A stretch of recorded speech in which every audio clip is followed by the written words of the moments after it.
UPF तक से मैं असलम सिद्दीकी। मैं आज पहुंचा हूं महाराजगंज ज़िले के सिसवा बाज़ार में।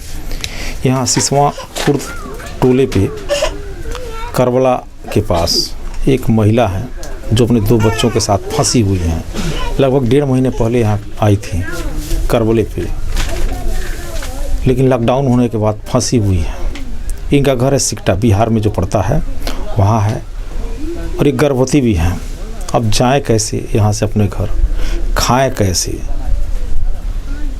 चलिए इनसे हम बात करते हैं, ये कहाँ से आई हैं और क्या क्या परेशानी है।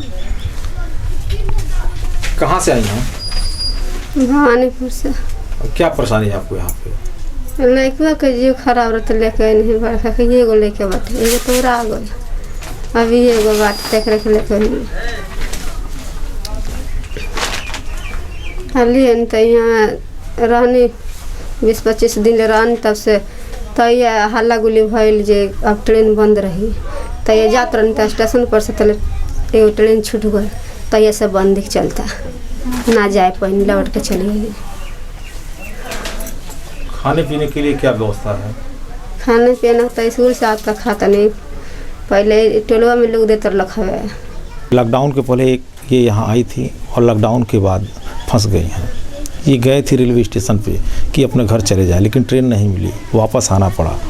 किसी तरह लोग जब इधर उधर से खाना मिल रहा है तो अपनी ज़िंदगी को आगे बढ़ा रही हैं। इनके साथ 2 बच्चे भी हैं, एक बच्चे की यही मौत भी हो गई। एक छोटा सा बच्चा है, वो विकलांग है।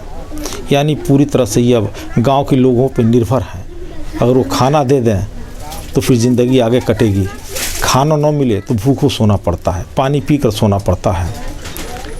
आज के इस दौर में जब सभी लोग अपने हाथ को आगे बढ़ा रहे हैं, आप भी ऐसे लोगों की तरफ हाथ बढ़ाइए कि इनकी भी ज़िंदगी खुशहाल हो।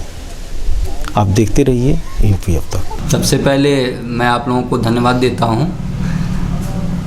हमारे प्राथमिक स्वास्थ्य केंद्र पे जो है हमको संज्ञान में आया कि एक महिला है जो कि बिहार से आई हुई है। अब पिछले 1 महीनों से इधर उधर भटक रही है, क्योंकि जैसे ही सोशल मीडिया के द्वारा हमको संज्ञान में आया, हमने स्टाफ भेज करके उस महिला को बुलवाया, जांच परीक्षण किया, जिसमें देखा कि वो गर्भवती है।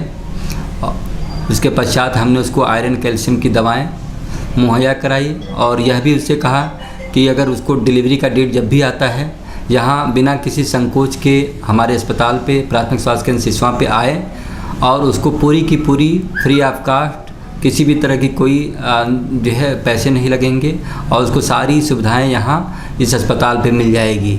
किसी तरह की कोई चिंता नहीं है। अगर उसका परिवार यहाँ पे भी नहीं है तो हमारी आशा है उनके घर जा कर के प्रत्येक दिन उसकी जांच करेगी और निगरानी रखेगी। ज़रूरत पड़ता है तो हमको बताएगी, और आगे की सुविधा भी हम लोग मुहैया कराएंगे। उसके पास एक बच्चा भी था जिसके पैर में थोड़ा सा टेढ़ापन था, जिसको झाड़ फूँक के द्वारा वो कहीं वो दिखा रही थी।